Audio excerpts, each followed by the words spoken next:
This is for you RJ Gopal. না বলতে শিখুন, প্রয়োজন হলে সম্পর্ক বাদ দিয়ে দিন, তারপরও না বলতে শিখুন।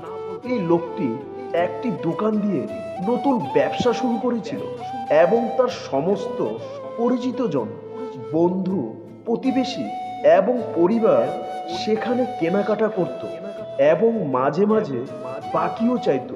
কয়েক বছর পরে এইসব বাকি মিলে বড় আকার ধারণ করে। কখনো কখনো আমরা হ্যাঁ বলি যখন আমাদের না বলা উচিত ছিল।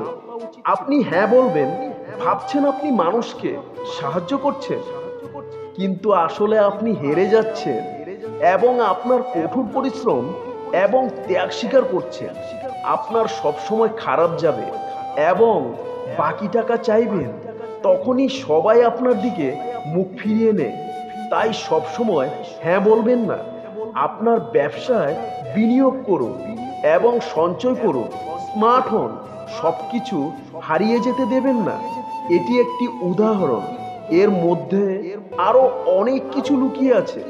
দয়া করে বন্ধু হোক, আত্মীয় হোক, পাড়া প্রতিবেশী হোক, যে কেউই হোক, না বলতে শিখুন।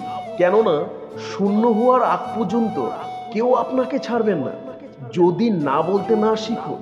তাই এমন নিত্য নতুন ভিডিও পেতে চাইলে পেজটি ফলো অ্যান্ড সাবস্ক্রাইব করে পাশে থাকুন। সুস্থ থাকুন, ভালো থাকুন।